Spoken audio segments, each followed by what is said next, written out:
Well, you've been in Iowa quite a bit, and we've had a number of conversations, so I want to ask you about this, given my background as a prosecutor, about where you stand with supporting our prosecutors and law enforcement, especially in light of things that we seem to see coming from like your home state of California, where the law enforcement profession is really denigrated and they are not given the respect that they deserve and that they get here in Iowa. What will you do as president?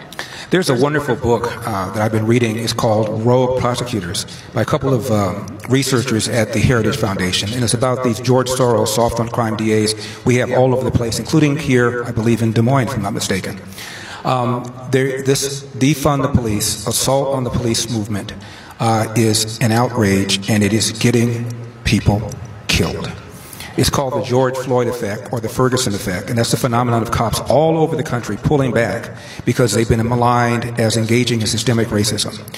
There is a researcher who used to work for Thomson Reuters. I say used to work, I'll come to that in a second. Used to be a big proponent of Black Lives Matter.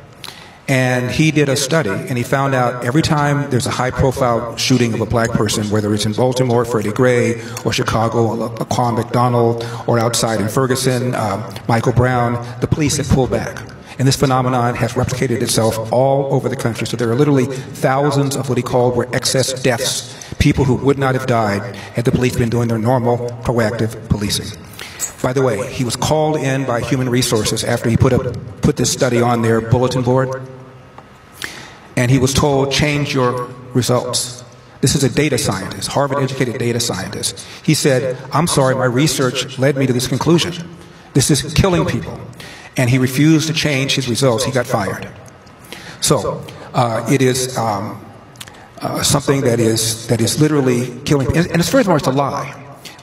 If anything, the studies have shown the police are more hesitant, more reluctant to pull the trigger on a black suspect than a white suspect. The police kill more whites every year than blacks. They kill more unarmed whites every year than blacks. The George Floyd or Black Lives Matter protests and riots of 2020 that began in May, Brenna, there was 35 people killed, 2,000 officers wounded, about $2 billion in insured property damage, another $1 billion or $2 billion uninsured property damage, all because of an assumption that what happened to George Floyd, however you feel about that, happened because of his race. I will remind you that the trial was televised. The lead prosecutor was a black man. And I'm a trial lawyer. You're a lawyer. The most important part of a trial is the opening statement. And in his opening statement, this black lead prosecutor took pains to say the police in general were not on trial. In fact, he praised them. He said the Minneapolis PD in general was not on trial. He praised them. He knew a lot of the people that were working there. He said this individual is on trial for what this individual did. Yet the people in the streets were doing it because they assumed that what happened to George Floyd happened because of his race. And Derek Chauvin was never charged with a hate crime.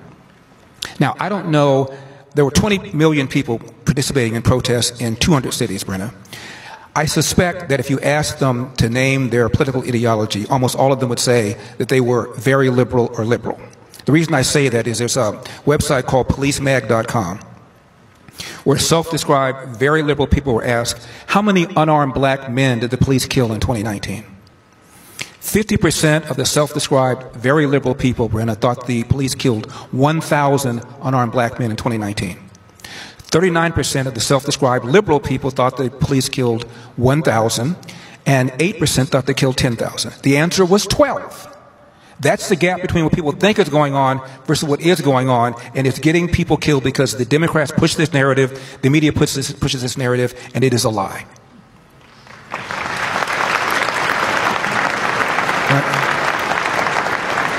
If I have just one more minute, could I say one more thing about that? Or, yeah, you can say one more thing, you bet. My last thing. This really just gets to me.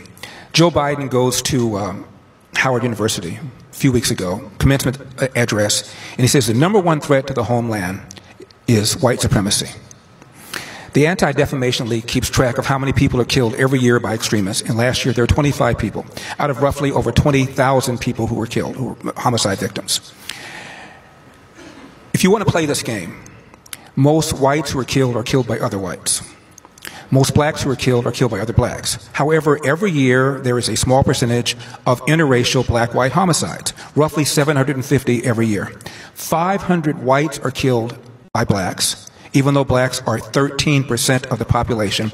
250 blacks are killed by whites, even though whites are 60% of the population. Now, if Donald Trump said at a commencement exercise, the number one threat to the homeland is black supremacy, you and I would denounce him as a race-hustling demagogue. But Biden says the same thing, and he gets a complete pass, and it is offensive to me.